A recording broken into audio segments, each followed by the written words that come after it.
The stagecoach driver had warned her twice before Larkspur that the man she meant to work for had buried 2 wives' worth of hired help in a single year, though he said it with a gap-toothed grin that made Myrtle Conley suspect.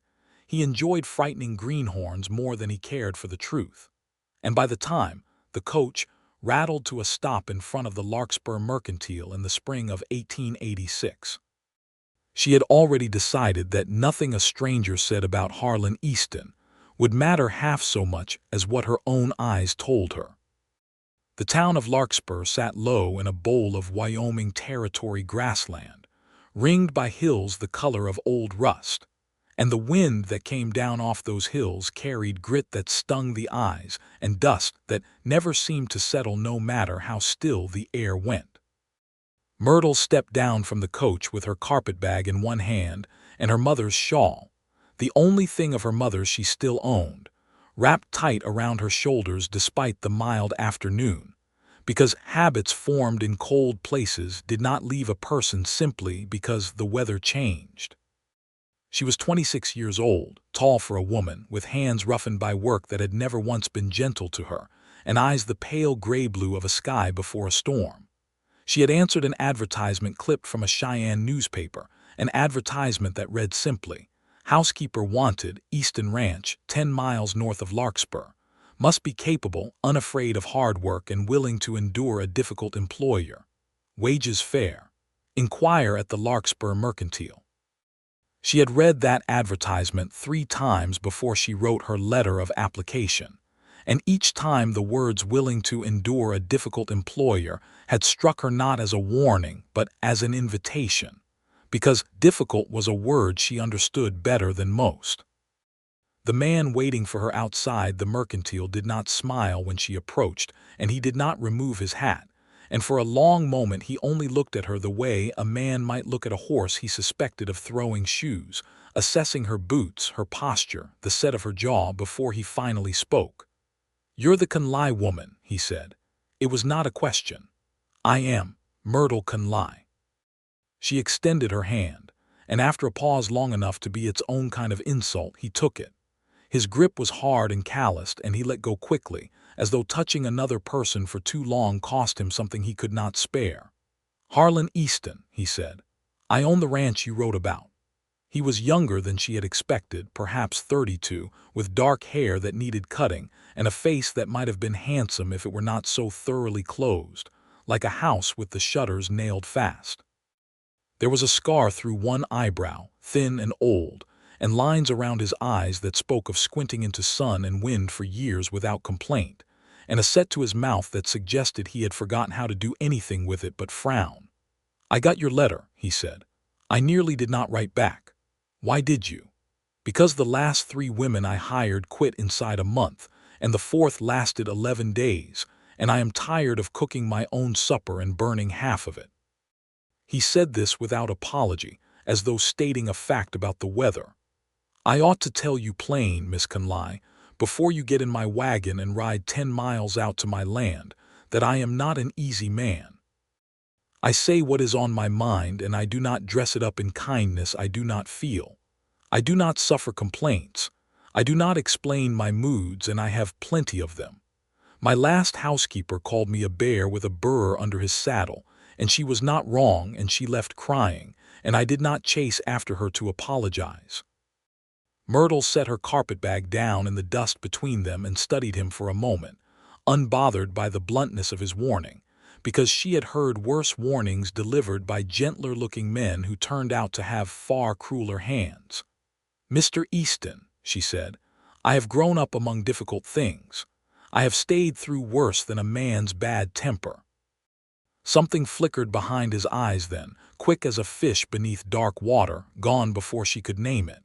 He looked at her a moment longer, and then he bent, picked up her carpetbag without being asked, and carried it toward a wagon hitched to 2 sturdy bay horses. "We will see," he said, "whether you mean that." The ride out to the ranch took the better part of an hour, the road little more than wheel ruts cut through grass that rippled silver-green in the wind, and Harlan Easton did not speak more than a dozen words the whole way, pointing once toward a line of cottonwoods that marked the creek, once toward a distant smudge of smoke that he said was a neighboring spread belonging to a man named Cyrus Vance, and nothing more. Myrtle did not press him. She had learned long ago that silence was not always unkindness, that some men carried their grief the way stones carried heat, slow to warm and slower still to cool, and she thought there was grief in this man, buried deep enough that he likely did not speak of it even to himself. The ranch house, when it came into view, was larger than she expected, a two-story structure of hewn logs with a wide porch and a barn behind it, nearly as grand as the house itself, though both bore the marks of neglect that come not from poverty, but from a man who had simply stopped caring whether things were mended. A section of porch railing hung loose. A shutter on the upper floor swung crooked on one hinge. The yard, though, was clean, and the cattle she glimpsed in the distant pasture looked well fed, which told her that whatever else Harlan Easton had let fall to ruin, he had not let it be his herd. "Zeke will show you where you'll sleep," Harlan said, nodding toward an old man who came shuffling out from the barn, wiping his hands on a rag, squinting at Myrtle with open curiosity. "There's a room off the kitchen. It was my housekeeper's room before and the one before that. Supper's at 6. I don't wait past it." He walked away without another word, disappearing into the barn, and Myrtle stood in the yard with her carpetbag at her feet, feeling the weight of a long journey and a longer road ahead settle into her bones. "Don't mind him," the old man said, extending a weathered hand. "Name's Zeke Purdy. Been working this land since before Mr. Easton's daddy passed it down to him. He ain't always been like this, if that helps any." "It might," Myrtle said, "if you told me what he was like before." Zeke's face folded into something sad and knowing. "That's a story for another day, missy. For now, let's get you settled. You'll want to see the kitchen before 6 o'clock catches you unprepared. Mr. Easton means it about the time. He's a man who lives by a clock even when there ain't one hanging on the wall." The room off the kitchen was small but clean, with a narrow bed, a washstand, and a single window that looked out over a kitchen garden gone to weeds. Myrtle set her carpetbag on the bed and allowed herself exactly one moment of doubt, staring at the cracked plaster ceiling, wondering if she had traded one hard household for another. Then she thought of the Whitfield farm in Missouri, of the years she had spent there as a hired girl from the age of 14, waking before dawn to milk cows and haul water and mend fences, of Mrs. Whitfield's sharp tongue and Mr. Whitfield's sharper hand, and she thought that whatever difficulty waited for her at Easton Ranch, it would have to work hard to surpass what she had already survived. She unpacked quickly, tied on an apron she had brought from home, and went to inspect the kitchen, where she found flour weevil-ridden, a stove in need of blacking, and enough dust on the shelves to suggest that whatever housekeeper had come before her had given up on more than just Harlan Easton's temper. By 6 o'clock she had produced a supper of fried salt pork, biscuits, and beans seasoned with what herbs she could salvage from the overgrown garden, and when Harlan came in from the barn, smelling of horse and hay, he sat at the head of the table without a word of greeting and ate in silence for several minutes before he finally spoke. "This is decent," he said, as though the admission cost him something. "Thank you. The last woman burned everything she touched. I do not burn things, Mr. Easton. I have had a great deal of practice not burning things." He looked up at her then, and for the first time since she had arrived, something almost like amusement crossed his face, quick and unwilling, like sunlight breaking briefly through cloud cover before the sky closed again. "We will see how long that lasts," he said, and returned to his meal, and Myrtle decided that she would make it last as long as it took. The days that followed fell into a rhythm shaped by hard labor and harder silences. Myrtle rose before dawn to start the stove, prepared breakfast for Harlan and the two hired hands, Zeke Purdy and a younger man named Silas Boone, who served as foreman, and who regarded Myrtle with the particular suspicion of a man who has seen too many housekeepers come and go to trust that this one would be different. She scrubbed the kitchen from ceiling to floor, chased the weevils from the flour bins, coaxed the overgrown garden back into rows of beans and squash, and mended the porch railing herself with tools she found in the barn when none of the men offered to do it, a fact she noted but did not comment upon. Harlan remained exactly as difficult as he had promised. He barked orders when he thought supper was late, though it never was. He criticized the placement of furniture he had not touched in 3 years.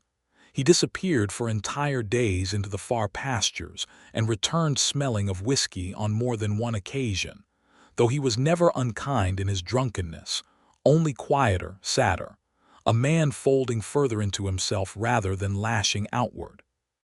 Myrtle watched him the way she had learned to watch difficult men, not with fear but with a careful, patient attention that catalogued the shape of his moods the way a farmer catalogues the shape of clouds, learning to read the weather before it broke. It was on her 9th day at the ranch that she found the locket. She had been cleaning the front parlor, a room Harlan rarely entered, and which bore a thick coating of dust despite her earlier efforts, when she discovered a small oak trunk pushed into the corner behind a dust-sheeted armchair. She had not meant to open it. But the latch was already broken, and the lid had slipped, and inside she saw folded linens, a woman's shawl of pale blue wool, a christening gown small enough for an infant, and, resting atop the linens, a silver locket on a chain gone tarnished with age.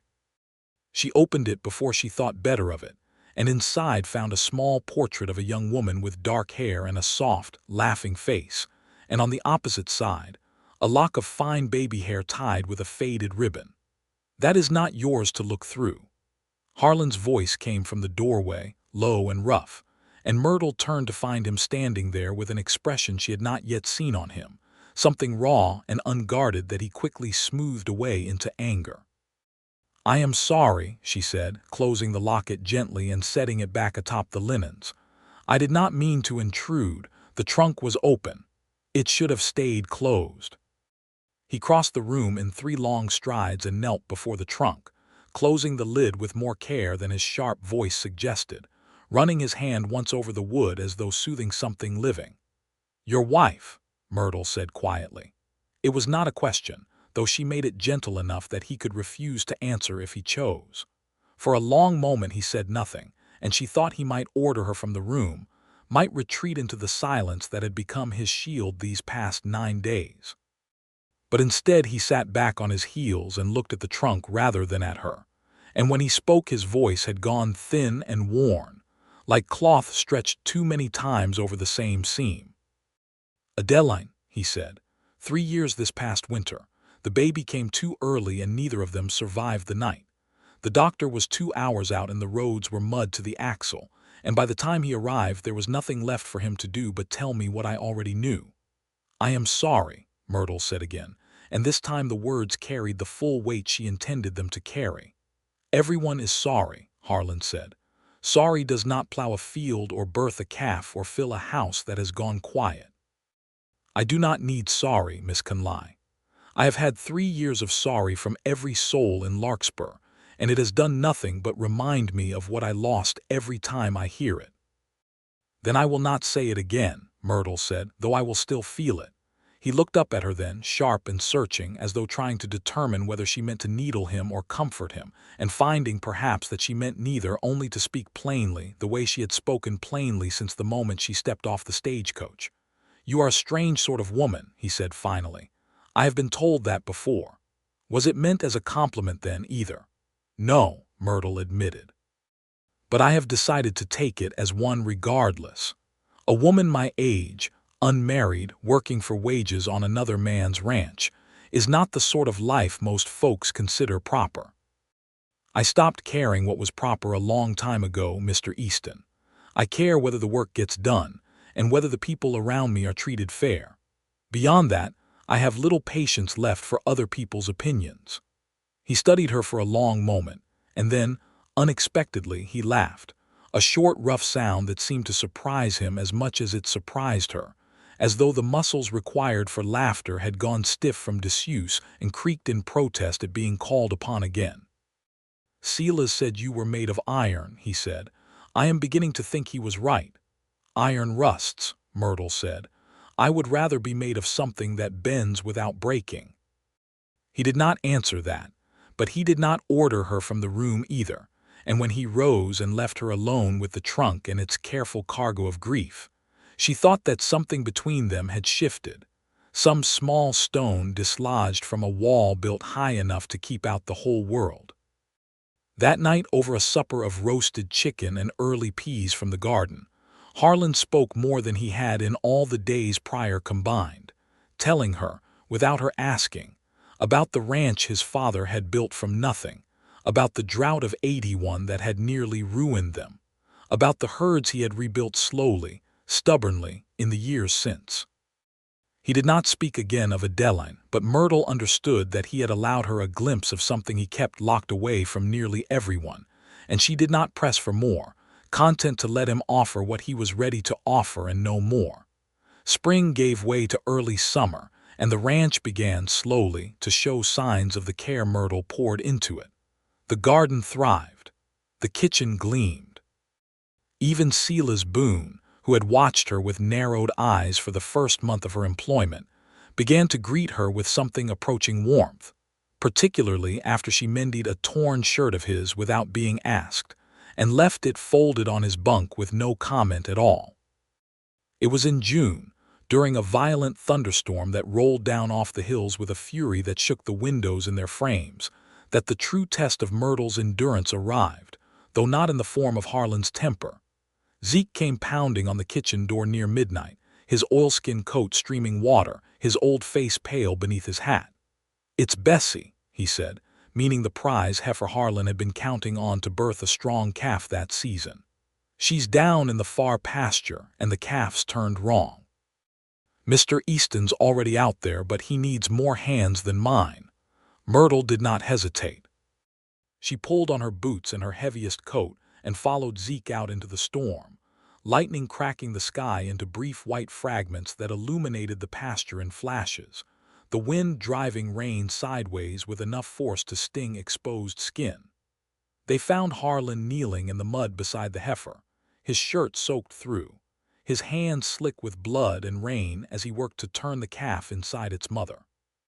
"I need another pair of hands," he shouted over the wind, not looking up, not questioning why it was Myrtle rather than another hand who had come.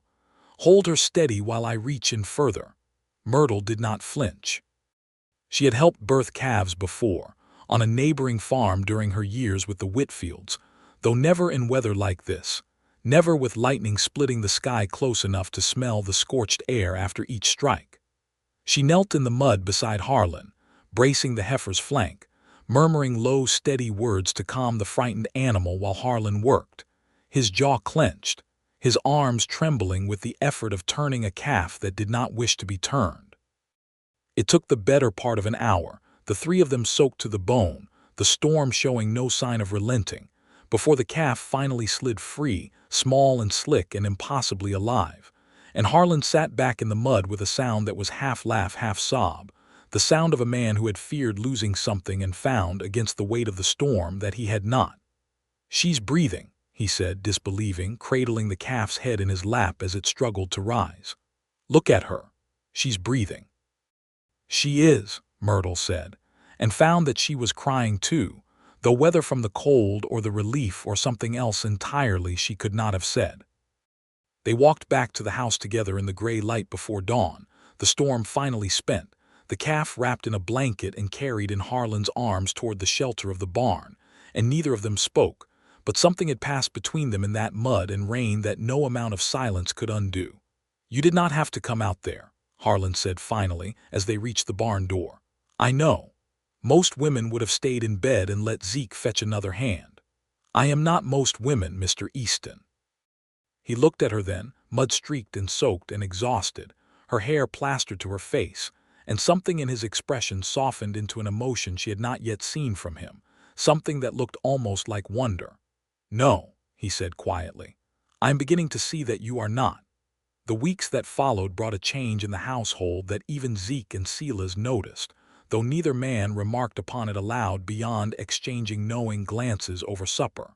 Harlan's silences grew less frequent.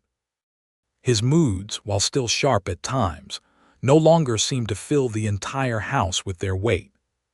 He began, cautiously, to seek Myrtle's opinion on small matters, whether the north pasture needed reseeding, whether they ought to expand the garden before the fall, and though he still delivered his questions with the same gruff bluntness that colored everything he said, Myrtle had learned to hear beneath the bluntness to something gentler trying, awkwardly, to emerge. But not all the changes that summer were gentle ones. Cyrus Vance, the neighboring rancher whose land bordered Easton's to the east, had for years cast a covetous eye toward the creek that ran through Harlan's property, a reliable source of water in a territory where such things could mean the difference between a thriving herd and a starving one. Vance owned nearly triple the acreage Harlan did, and men enough to work it, and a reputation in Larkspur for getting what he wanted through means that did not always bear close scrutiny. The trouble began small, the way trouble on the frontier so often did. A section of fence found cut and trampled, cattle scattered across 2 miles of open range before Sela's, and the hands could round them back. A watering trough found fouled with something that killed 3 head before Harlan discovered the cause. Small injuries, easily dismissed individually, but Harlan had ranched long enough to recognize a pattern when he saw one. "It's Vance," he said one evening in July, pacing the kitchen while Myrtle finished the supper dishes. "He's wanted this creek for 6 years. He offered to buy me out twice, and I turned him down twice, and now he means to make the land worthless to me, so I'll sell out of desperation rather than choice." "Have you told the sheriff?" Myrtle asked. "Sheriff Adams is a fair man, but fair does not mean he can arrest a rancher on suspicion alone. I have no proof it's Vance's men doing this, just my own certainty, and certainty does not hold up in a court of law." "Then we will need more than certainty," Myrtle said, drying her hands on her apron and turning to face him fully. "We will need proof." "We," Harlan repeated, something in his voice caught between question and something warmer.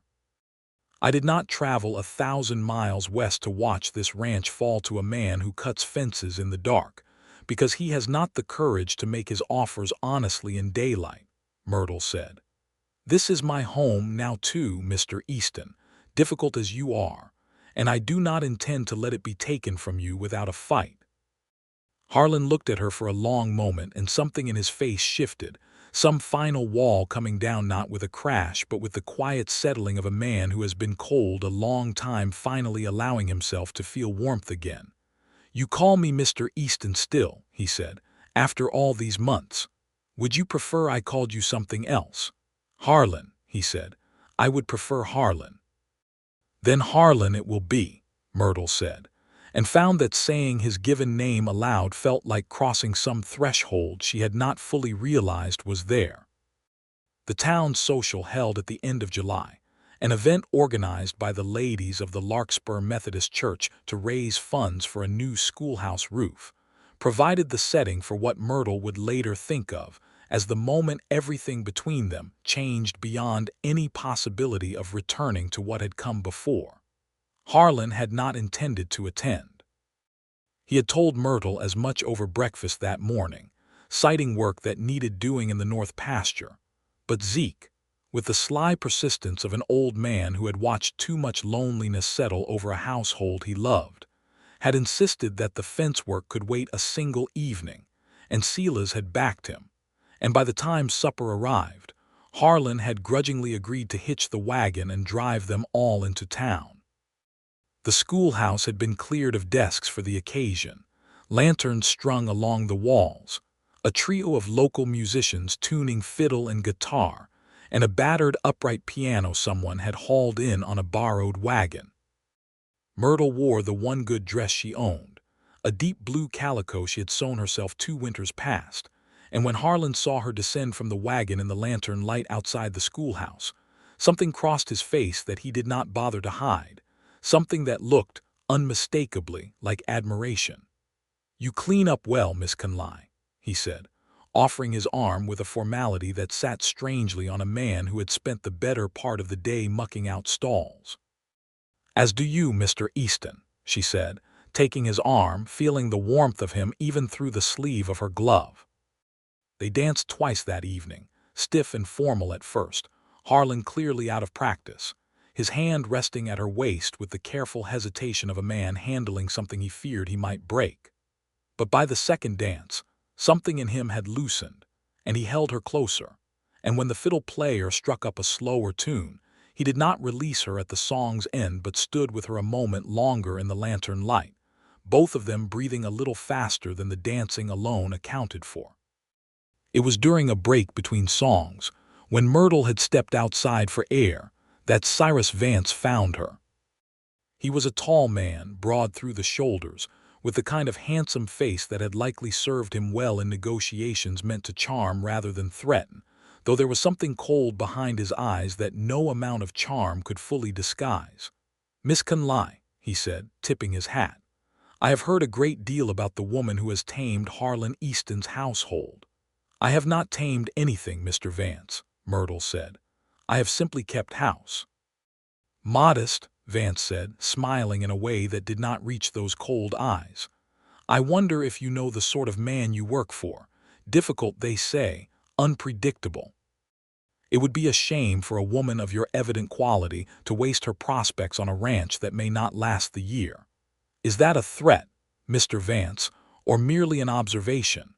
His smile did not waver, but something behind it tightened. "Merely an observation, Miss Conley, though I would think a woman as practical as yourself might consider her own future rather more carefully than she considers her employer's fences." "I have considered my future a great deal, Mr. Vance," Myrtle said, meeting his gaze without flinching, the same steady gaze that had faced down Mr. Whitfield's temper for 4 long years and had not broken then either. "And I find that my future looks a great deal brighter tied to an honest man's struggling ranch than it would tied to a dishonest man's comfortable one." Vance's expression flickered, the charm dropping away for just a moment to reveal something harder beneath, and then he laughed, short and humorless, and tipped his hat once more. "We shall see how bright that future looks, Miss Conley, when winter comes and Easton's herd has thinned for want of water," he said, and walked away into the darkness, leaving Myrtle standing alone beneath the stars with her heart pounding and her resolve, if anything, hardened rather than shaken. She told Harlan what Vance had said on the ride home, the wagon creaking beneath them, Zeke and Silas riding ahead on horseback to give them privacy neither had requested but both, perhaps, welcomed.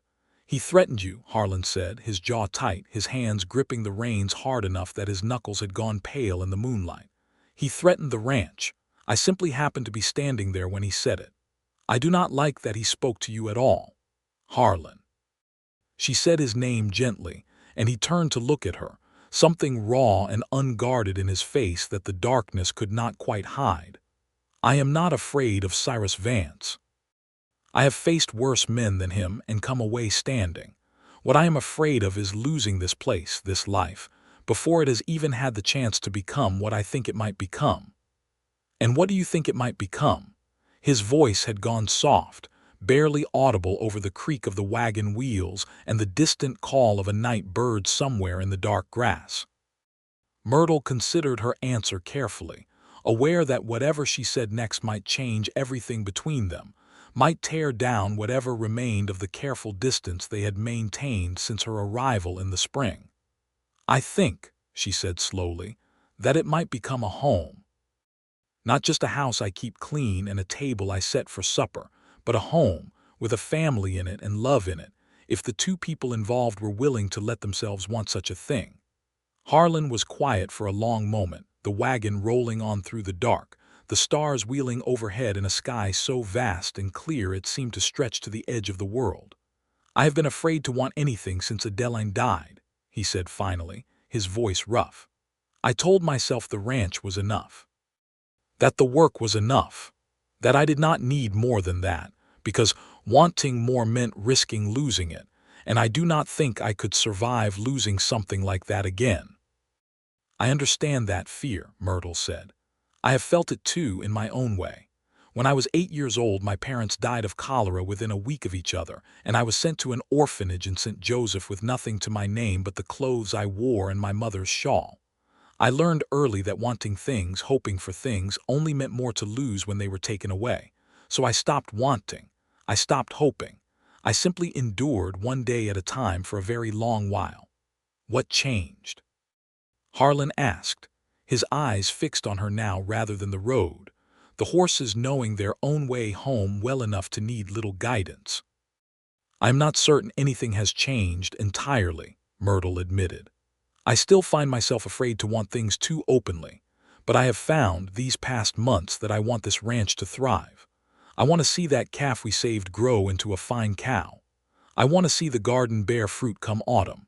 And I have found, Harlan Easton, though it frightens me a great deal to say it aloud, that I want you, difficult as you are, and I have found that the wanting does not feel like a weakness anymore.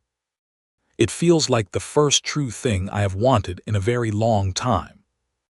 Harlan pulled the wagon to a stop then, right there on the road beneath the wide Wyoming sky, and turned to face her fully, his expression a mixture of hope and fear so raw that Myrtle felt her own heart clench in response.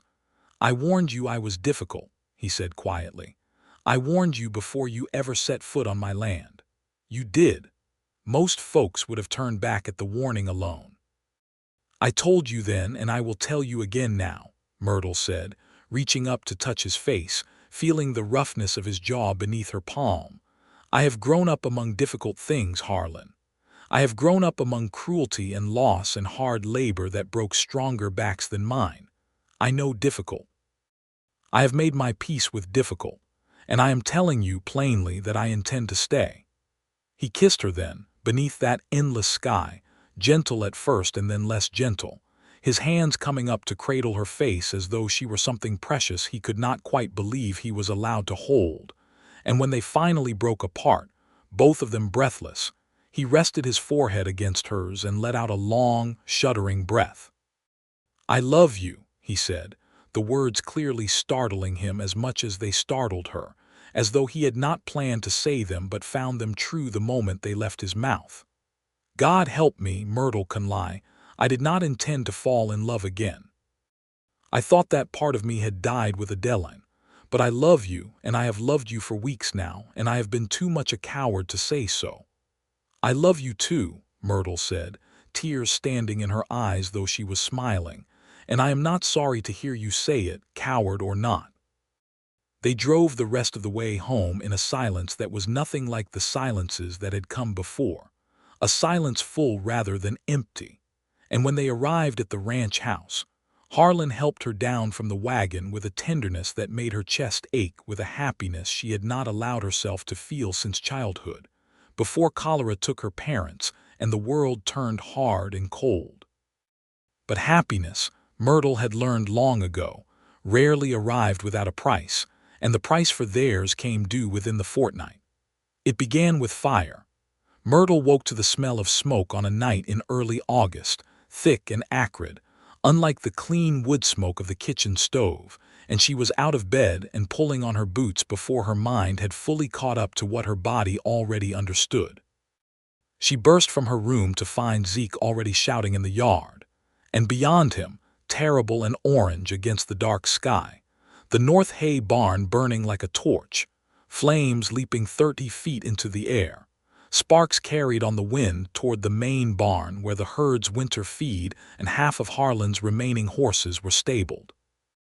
Harlan was already running toward the fire, shouting orders, and Myrtle ran after him without hesitation, grabbing a bucket from beside the well as she passed, joining the desperate chain of hands passing water from the trough toward the flames in an effort that felt, from the very first bucket, hopelessly inadequate against a blaze already fully engaged.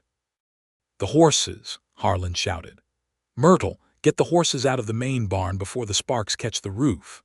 She ran without thinking, into the smoke-filled dark of the main barn, working the latches of each stall with hands that shook, but did not falter, leading terrified, screaming horses out into the yard one by one while embers rained down around her.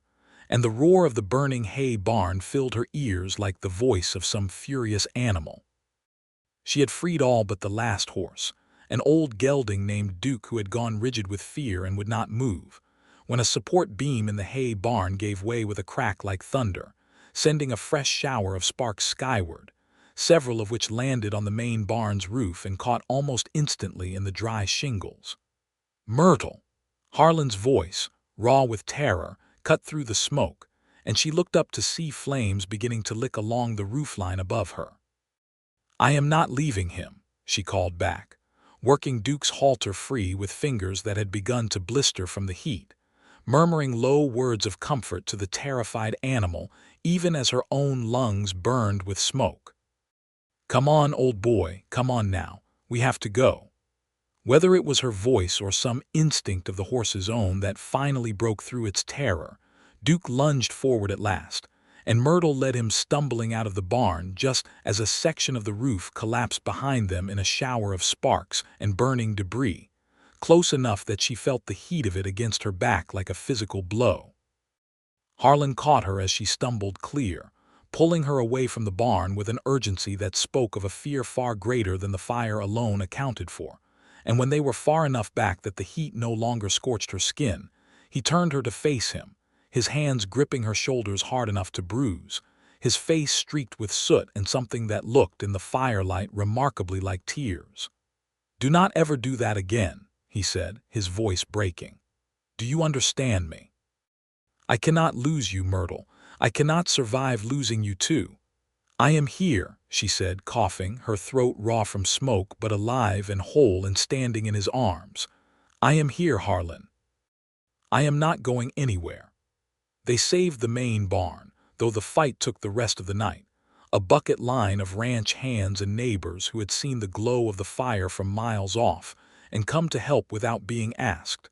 A testament to the kind of community that frontier hardship forged even among people who might otherwise have been strangers. The North Hay barn, though, burned to nothing but a smoking skeleton of blackened timber by the time dawn broke gray and exhausted over the ranch, taking with it nearly the whole of the season's hay and threatening the herd's survival through the coming winter, unless a new supply could be found and purchased before the cold set in. It was Silas who found the evidence, sifting through the ashes the following morning, of a coal oil can half buried at the edge of where the fire had clearly started, far from any accidental source of ignition. "This was set deliberate," Silas said, showing the ruined can to Harlan and the sheriff, who had ridden out from Larkspur at first light upon hearing of the blaze. "Somebody wanted this barn burned and burned bad enough to catch the main barn too." Sheriff Adams, a weathered man in his 50s with a reputation for fairness that Harlan had always respected even when it frustrated him, turned the can over in his hands and frowned. "This is a serious accusation, Harlan, if you're thinking what I suspect you're thinking. Cyrus Vance has wanted my water rights for 6 years, Harlan said, his voice tight with barely controlled fury. "He's cut my fences, poisoned my trough, and threatened my housekeeper at a church social. And now he's burned my barn near to the point of burning my herd's whole winter feed along with it. How many more coincidences do you need before you're willing to ride out to his ranch and ask him some hard questions?" "I need more than suspicion, Harlan, and you know that as well as I do. I need proof that will hold up if this ever goes before a judge." It was Myrtle who provided the proof, 3 days later, though not in any way she could have anticipated. She had gone into Larkspur to purchase supplies to replace what little had been lost in the fire, and while waiting outside the mercantile for the clerk to finish filling her order, she overheard 2 of Cyrus Vance's hired hands talking in low voices near the livery, clearly unaware that anyone stood close enough to hear. "Boss says if the fire didn't scare Easton off, we're to try the well next," one man was saying. "Poison it good this time, not just enough to sicken a few head. Make it so he can't use that water at all till winter's near past."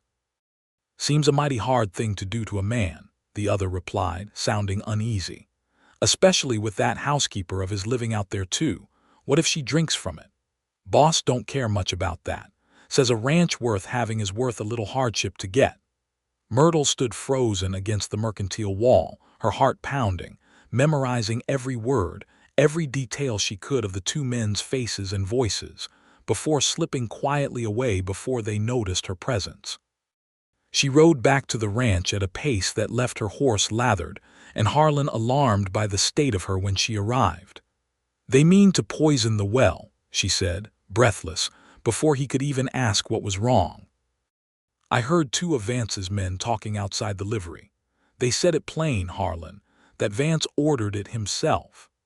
Harlan's face went hard and cold in a way Myrtle had not seen since her first day at the ranch, and for a moment she feared he might ride to Vance's ranch that very hour and settle the matter with his fists or worse. But he mastered himself, drawing a long breath, and instead saddled his horse to ride into town, taking Myrtle with him to repeat what she had heard directly to Sheriff Adams. The sheriff listened to her account with grave attention, and when she had finished, he nodded slowly. "That is testimony enough to bring Vance in for questioning at the least, and to post a watch on your well starting tonight," he said. "If we catch his men in the act, we will have proof enough to hold up in any court in the territory." They set the watch that very night, Harlan and Silas taking turns hidden in the brush near the well, while Sheriff Adams and two deputies waited concealed nearby.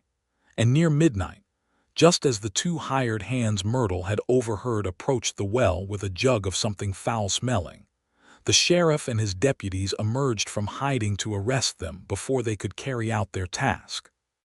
Faced with the certainty of jail time, the two men proved eager enough to name Cyrus Vance as the one who had ordered not only the well poisoning but the barn fire as well, hoping to trade their testimony for leniency.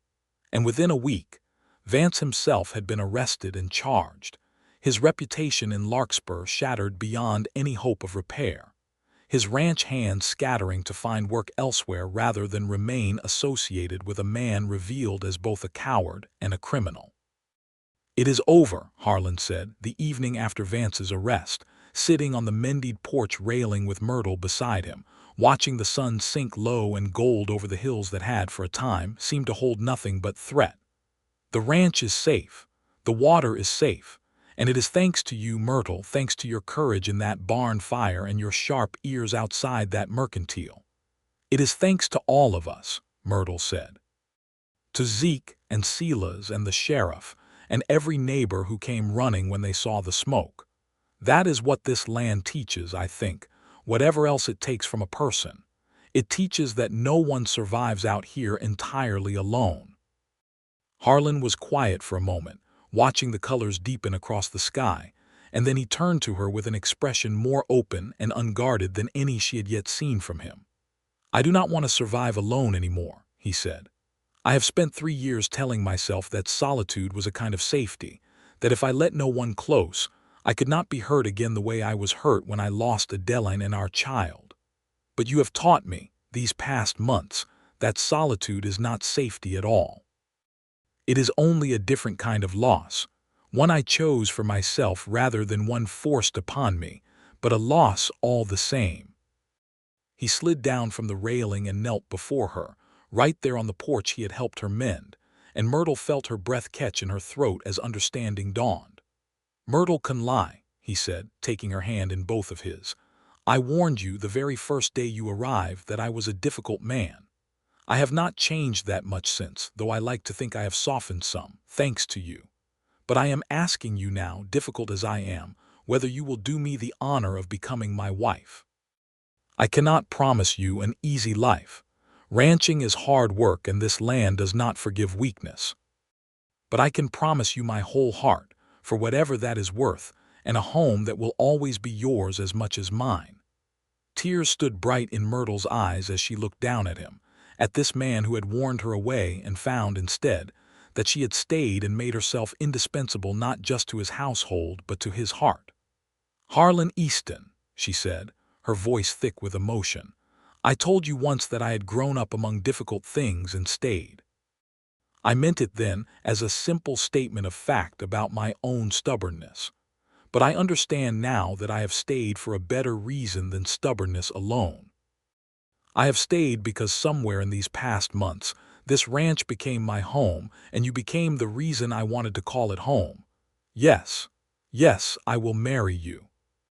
He rose and kissed her then, the last light of sunset gilding them both in gold.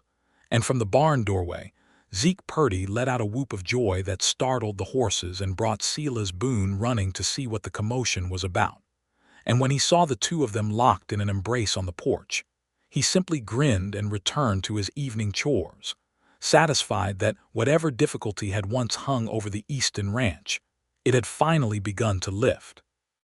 They were married in October, once the last of the harvest had been brought in and the herd made ready for winter, in a small ceremony held in the same schoolhouse where they had danced together beneath lantern light. The Reverend Whitcomb presided, and the whole of Larkspur seemed to turn out for the occasion, drawn as much by curiosity about the transformation in Harlan Easton as by genuine affection for the couple.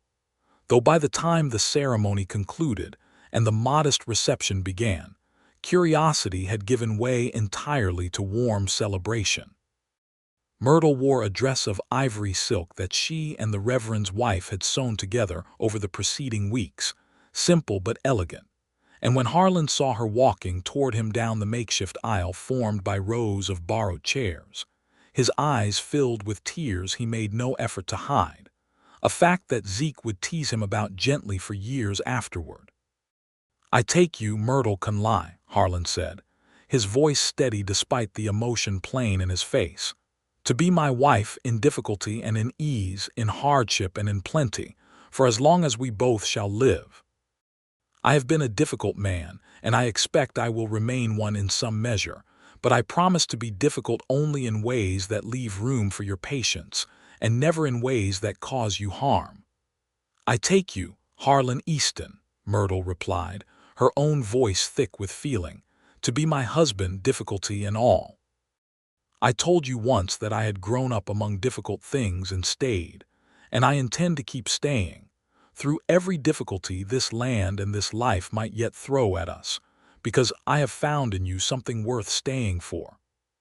The reception that followed filled the schoolhouse with music and laughter long into the evening, and even the memory of Cyrus Vance, now sitting in the territorial prison awaiting trial for his crimes, could not dim the joy of the occasion, for the people of Larkspur understood, in the way that frontier communities often did, that justice served and love found were both cause enough for celebration, and that the two, on this particular October evening, had arrived together.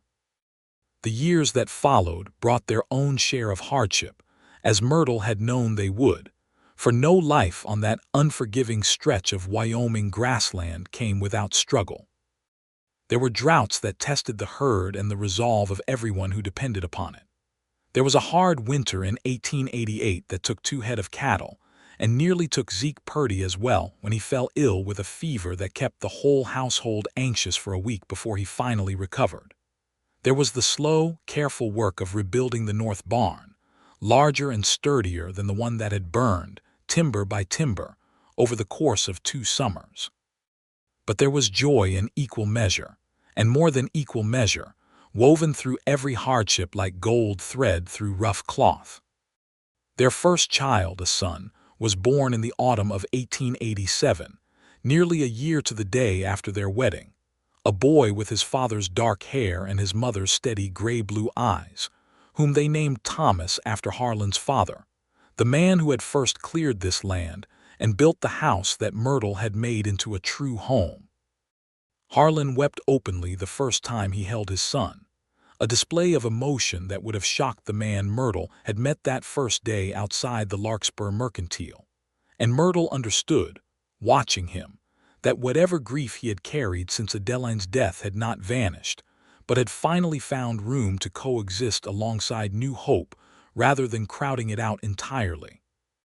"I was so afraid," Harlan admitted that night, sitting beside her bed with their newborn son sleeping against his chest, "that something would go wrong again the way it went wrong before. I could not breathe properly the whole day, waiting. "I know," Myrtle said, exhausted but glowing with a happiness that made the long hours of labor feel, in retrospect, entirely worth their cost.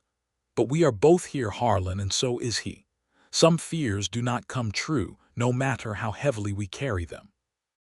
A daughter followed 2 years later in the spring of 1889, whom they named Adeline after Harlan's first wife, a decision Myrtle herself had suggested, understanding instinctively that some kinds of love did not need to compete with each other, that honoring the woman who had come before did nothing to diminish the love that had grown between herself and Harlan, but rather completed a circle of grief transformed slowly, patiently, into peace. "Are you certain?"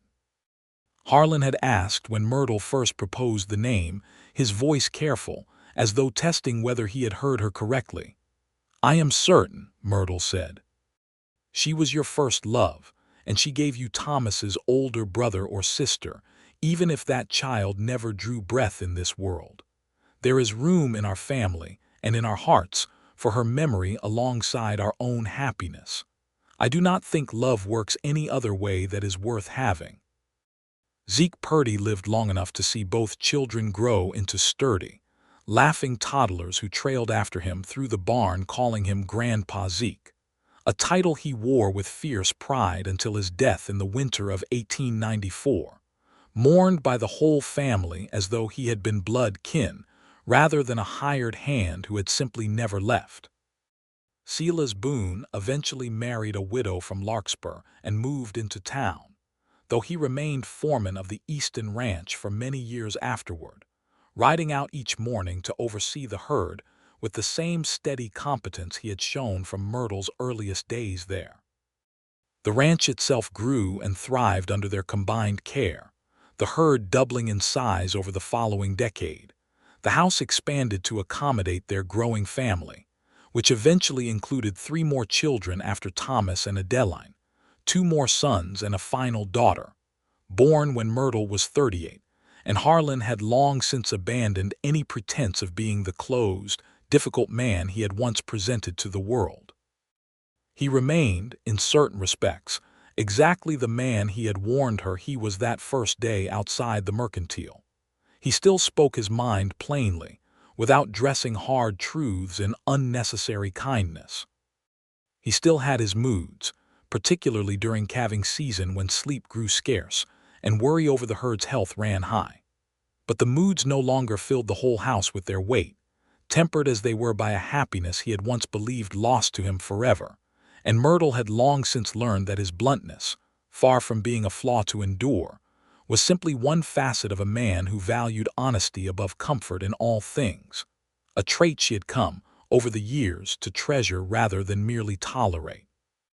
On the evening of their 10th wedding anniversary, the two of them sat together on the same porch where he had proposed, now surrounded by the sounds of 5 children variously chasing each other through the yard, arguing over a game of jacks, and, in the case of their youngest, crying over a scraped knee that Myrtle would tend to in a moment, once she had finished this quiet interlude with her husband.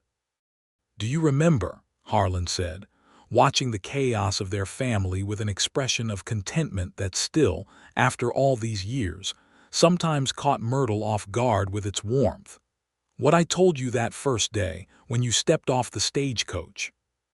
"You told me you were a difficult man," Myrtle said, smiling, "and that I ought to turn back before I ever set foot on your land. And what did you tell me? I told you that I had grown up among difficult things and that I had stayed through worse than a man's bad temper. Do you regret it?" Harlan asked, though his tone suggested he already knew the answer, that this had become something of a ritual question between them over the years, asked not from genuine doubt, but from the simple pleasure of hearing her answer reaffirmed. "I have never once regretted it," Myrtle said, leaning her head against his shoulder as the sun began its slow descent toward the hills, painting the sky in shades of gold and rose that reminded her, as it always did, of that first evening he had kissed her beneath a sky just like this one. "I grew up among difficult things, Harlan Easton, and I learned early that difficulty was not something to run from, but something to weather patiently, until it revealed whatever gentleness lay beneath it." You were difficult, just as you warned me. But you were also, beneath all that difficulty, the gentlest man I have ever known, and I would not trade the finding of that gentleness for an easier life with anyone else." Harlan turned to look at her then, his eyes bright with an emotion words could not fully capture, and he kissed her softly, right there on the porch, while their children's laughter rang across the yard and the cattle lowed contentedly in the distance, and the whole vast Wyoming sky stretched out above them, wide and endless and full of promise, exactly as it had been on the night he first told her that he loved her. "I love you, Myrtle Easton," he said, using her married name with the same reverence he had used the first time he spoke it, the day of their wedding, as though the name itself were a gift he had not quite believed he would be given the chance to offer. "I love you too, Harlan," she said. "I have loved you since that storm, since we pulled that calf into the world together, and I understood, for the first time, that difficulty shared was no difficulty at all, but simply the shape that love sometimes takes before it is fully recognized for what it is." They sat together as the sun finished its descent, watching their children play in the golden light, the ranch spread out around them, whole and thriving, built not despite the difficulties they had weathered, but because of the strength both of them had found in weathering them together. And Myrtle Conley Easton, who had grown up among difficult things and learned to stay through all of them, understood at last that she had found, in this hard and beautiful land, in this difficult and tender man. And in the family, they had built together against every obstacle that fortune or cruel men had placed in their path, exactly the home she had spent her whole life searching for without ever quite knowing what shape it would take. The years continued to unfold after that anniversary evening much as the years before it had, marked by both the ordinary rhythms of ranch life and the extraordinary moments of joy that punctuated them. Their eldest son, Thomas, grew into a young man as steady and capable as his father, and when he was 20, he brought home a young woman from Cheyenne named Sarah, whom he had met at a cattlemen's convention, and Myrtle watched with quiet satisfaction as her son courted his intended with a gentleness she recognized as having been shaped in part by watching his own parents' marriage unfold. Adeline, their daughter, showed an aptitude for figures and accounts that eventually led her to manage much of the ranch's business dealings alongside her father, a role unusual for a woman in that era, but one that Harlan, who had learned long ago the value of judging a person by capability rather than convention, encouraged without hesitation. Cyrus Vance was convicted at trial in the spring of 1887, sentenced to several years in the territorial prison for arson and attempted poisoning, and his ranch was eventually sold off to settle his debts, the land divided among several smaller ranchers who worked it more honestly than its previous owner ever had. Myrtle heard, years later, that Vance had left the territory entirely upon his release, moving east to some city where his reputation had not yet preceded him, and she found she felt no particular satisfaction in his downfall beyond the simple relief that justice, however slowly, had been served, and that the danger he had posed to her family and their home had been permanently removed. The injustices of frontier life did not end with Vance's conviction, of course. Myrtle often thought, in quieter moments, of the countless women who had come west with far less fortune than she had found, women whose difficult employers had never softened, whose hard circumstances had never given way to love and stability, women who had endured and endured without ever finding the reward that had eventually come to her.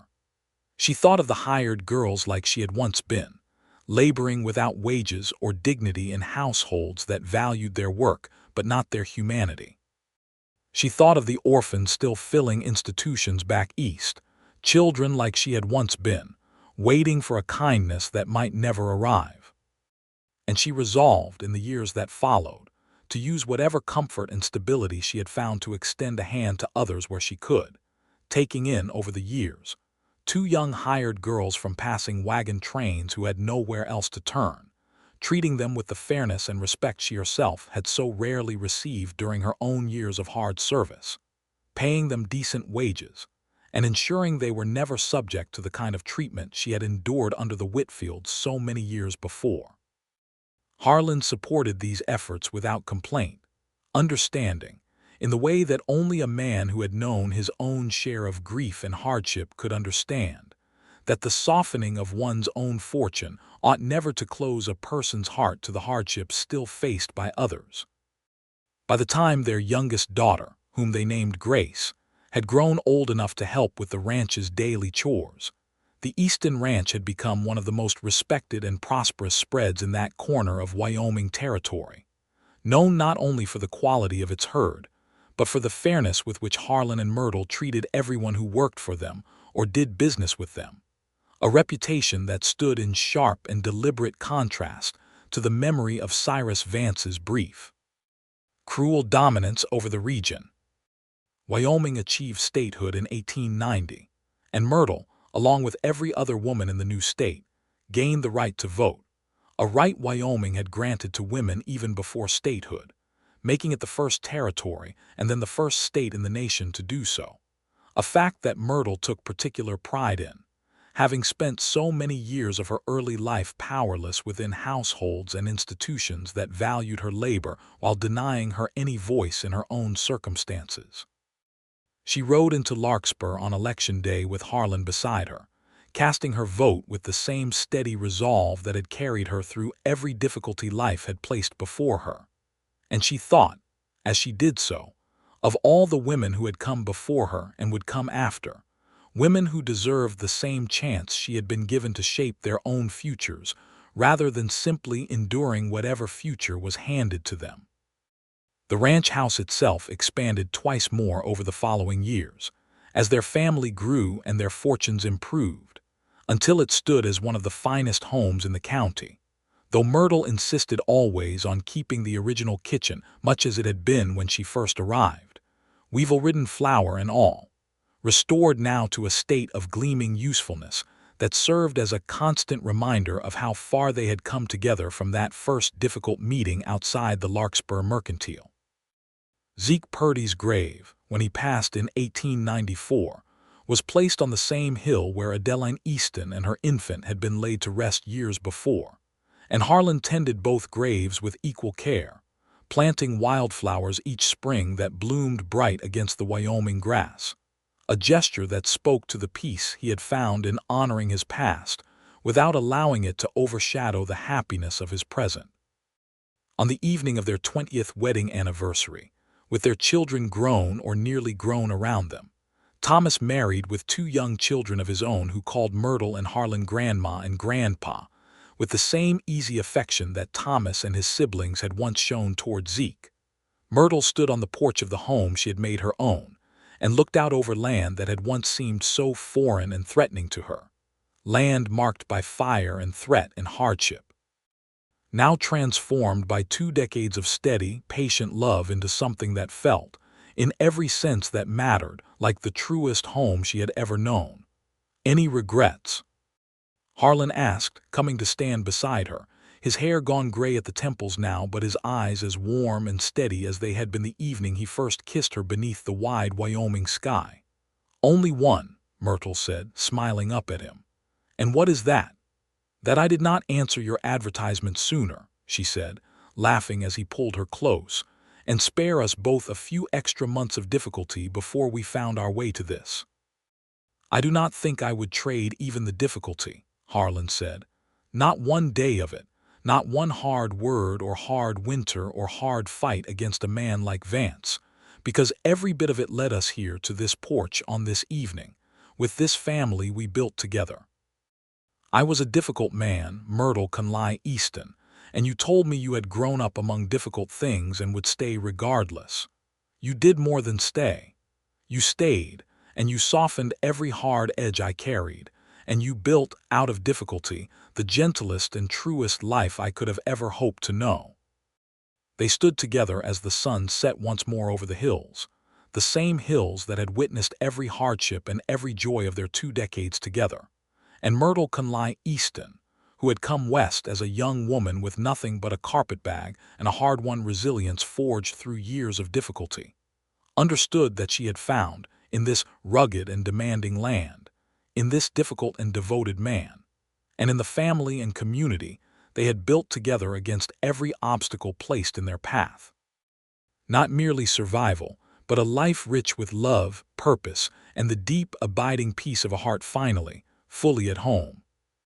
And so it was that the story told throughout Larkspur for generations afterward, passed down among the descendants of those first hardy settlers, was not merely the story of a rancher and a housekeeper, nor even simply the story of a villain brought to justice, and a fortune rebuilt from ashes, but the story of two difficult, wounded souls who found in each other's stubborn persistence the courage to want something more than mere endurance, and who built from that courage. A love enduring enough to weather every storm the wild frontier could throw against it, a love that lasted, whole and unbroken, until the end of both their long and richly lived days.